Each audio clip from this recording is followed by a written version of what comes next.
Pernikahan dini sering diartikan sebagai menikah di usia anak-anak atau remaja awal, biasanya di bawah 18 tahun. Dalam pandangan sebagian masyarakat, pernikahan dini dianjurkan karena dianggap bisa mencegah pergaulan bebas dan zina. Agama memang menganjurkan pernikahan bagi yang sudah mampu. Tapi, anjuran ini tidak serta-merta berlaku untuk anak-anak. Anjuran menikah dalam Islam memiliki syarat utama, yaitu balik dan berakal sehat. Namun, balik secara biologi belum cukup. Masih ada syarat lain yang tidak kalah penting, yaitu kesiapan mental, emosi, dan finansial. Tanpa kesiapan itu, pernikahan justru bisa menimbulkan masalah baru.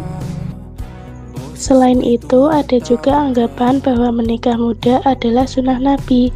Memang benar, Nabi Muhammad menikahi Aisyah di usia muda. Tapi perlu dipahami konteks zaman dulu berbeda dengan zaman sekarang. Dulu usia remaja sudah dianggap dewasa secara fisik dan sosial.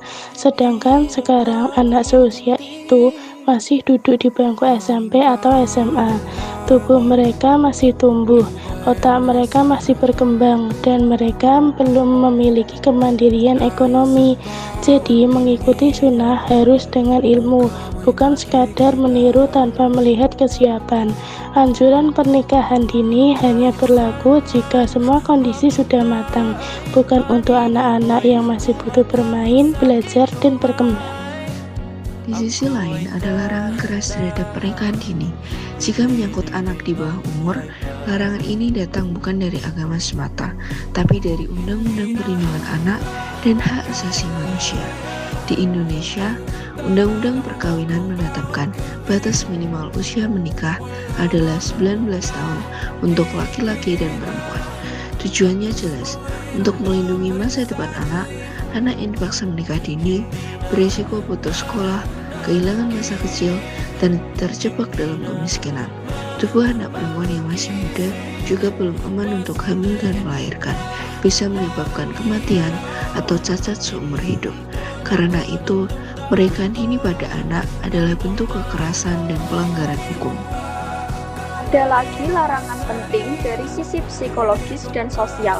Anak yang menikah dini biasanya belum memiliki kematangan emosi. Mereka mudah cemburu, egois, dan belum tahu cara menyelesaikan konflik dengan baik. Akibatnya, rumah tangga yang dibangun rapuh dan rawan terjadi perceraian. Perceraian di usia muda bisa meninggalkan trauma berkepanjangan. Selain itu, anak hasil pernikahan dini berisiko lahir dengan kondisi kurang sehat karena ibu masih terlalu muda.